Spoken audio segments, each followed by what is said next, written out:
మాజీ సీఎం జగన్ హైకోర్టును మరోసారి ఆశ్రయించారు. ఇప్పటికే ఆయన ఆస్తుల కేసులు ఎదుర్కొంటున్నారు. 10 ఏళ్ల కిందట ఆయన కొన్ని షరతులతో బెయిల్ కూడా పొందారు. ఇప్పుడు మరోసారి కోర్టును ఆశ్రయించడం సంచలనంగా మారింది. ప్రధానంగా ఓ విషయంలో కోర్టు ఉత్తర్వుల్లో మినహాయింపు కోరుతూ హైదరాబాద్లోని సిబిఐ కోర్టును ఆశ్రయించారు జగన్. ఇది ప్రాధాన్యతను సంతరించుకుంది. ముఖ్యంగా ఈ నెల 11 నుంచి 15 వరకు విదేశీ పర్యటనకు వెళ్లాలని డిసైడ్ అయ్యారు జగన్. భార్య భారతితో కలిసి లండన్ వెళ్లాలని ఆయన భావిస్తున్నారు. అక్కడ కుమార్తెను కలవబోతున్నారు.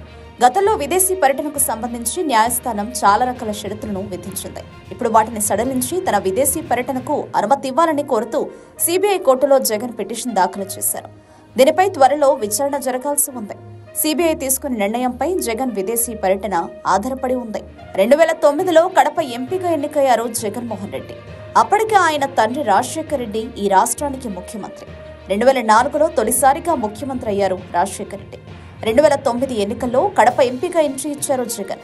అంతకు ముందే ఆయన పారిశ్రామికవేత్తగా కొనసాగారు.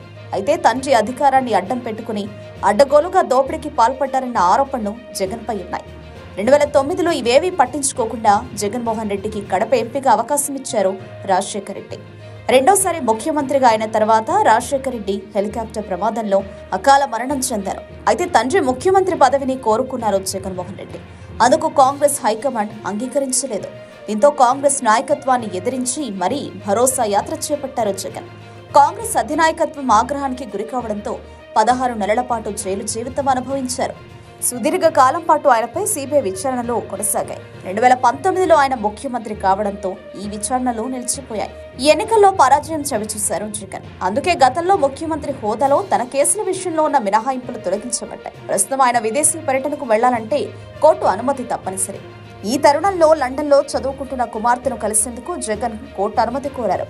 గతంలో ముఖ్యమంత్రి హోదాలో జగన్ విదేశీ పర్యటనకు కోర్టు అనుమతిచ్చింది. ఈయనతో పాటు విజయసాయిరెడ్డికి సైతం ఈ విషయంలో మినహాయింపు ఇచ్చింది. అయితే ప్రస్తుతం అధికారంలో లేకపోవడంతో కోర్టు బెయిల్ షరతులను సడలిస్తుందా లేక అదే నిబంధనలు కొనసాగిస్తుందా అన్నది చూడాలి. అయితే వ్యక్తిగత కారణాలతో విదేశీ పర్యటనకు వెళుతున్న జగన్కు కోర్టు గ్రీన్ సిగ్నల్ ఇచ్చే అవకాశం ఉంది.